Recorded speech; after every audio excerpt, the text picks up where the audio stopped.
শাকিব খান একটা ইন্ডাস্ট্রি তৈরি হয়েছে, এর নাম হচ্ছে শাকিব খান ইন্ডাস্ট্রি। আজকে শাকিব খানের জায়গায় হয়তো 5টা ছবির পরে অন্য আরেকটা ক্যারেক্টার আসতে পারত, পরবর্তীকালে কিন্তু মাথায় ঢুকে গেছে এই ক্যারেক্টার সামনে ছাড়া হবে না। হ্যাঁ, স্টার্টিং পয়েন্ট থেকে আমার সাথে কাজ করেছে এবং অসংখ্য ছবি আমার সাথে করেছে। এক একটা স্টেজে এক এক রকম রেজাল্ট আমরা পেয়েছি। এখন যেটা আছে অনেক বিগ পজিশনে আছে এবং বিগ পজিশনে যেমন রেসপন্সিবিলিটি অনেক বেশি।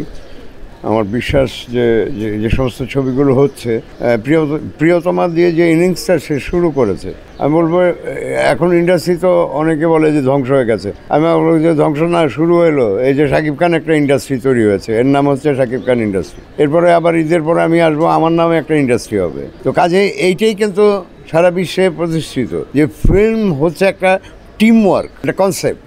আর সেখানে সে তো বড় বড় টিচারদের সাথে কাজ করে এসছে, ন্যাচারালি অভিজ্ঞতা অনেক বিশাল। এখন সেখান থেকে যে লাইনটা সে পাবে, যে টিচটা পেয়েছে, এবং সেটা থেকে যে প্ল্যান শিটটা করবে, তার ক্যারিয়ার ডিজাইনে এটা একটা বিরাট ভূমিকা আমি মনে করি।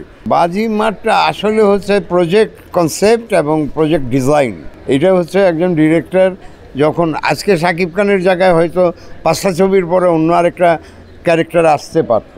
যেমন আমি এখন প্ল্যানিংয়ে আছে, আমি ওয়েস্ট বেঙ্গলে একটা হিরো নিয়ে কাজ করতেছি ঈদের পরে। তো এইটা তো এখন হয় কি, এখন নতুন ছেলে নিয়ে কাজ করতেছে, কিন্তু দৃষ্টিতে সেই ধরনের আরেকটা ছেলে পড়ছে না। সেই ধরনের ছেলে পেলে আমি হয়তো এখান থেকেই নিয়ে কাজ করতাম। এবং ওইটা আমার বিফোর 12 ইয়ার্স, 12 বছরের একটা বিশাল গ্যাপ এবং অবজারভেশন।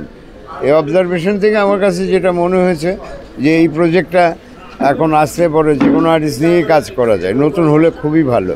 তারপরেও বাইরে থেকে আসতেছে। কাজেই শাকিব খান সিনসিয়ার ছিল বিধায় এবং খুব সচেতন ছিল বিধায় এভাবে কিন্তু টাইম টু টাইম সে টার্গেটে পৌঁছে গেছে। ওকে আমরা নিয়ে ছবি বানানো সেটা হয়তো না হলেও চলে, কারণ ওর যেটা প্রয়োজন ছিল সেটা হয়ে গেছে। এখন যারা অ্যাফোর্ড করতে পারবে তাকে নিয়ে তারাই কাজ করবে, এবং ছবি তো লস করছে না। আমি তো একটা বিপদেই পড়ে গেছি। এখন আমার হয়তো একটা ছবি শেষ হয়ে যেত, এরকম একটা অবস্থান থেকেই কিন্তু একটা সাবজেক্ট রেডি করে, কারণ মেয়েটি আমাকে গতবারের আগের বার এসছে যখন, তখন বললাম আমি আগামী বার এসে কাজ করব, এবং সেখান থেকে আমি সৃষ্টি হয়েছে কারণ বাজারের কারিনা।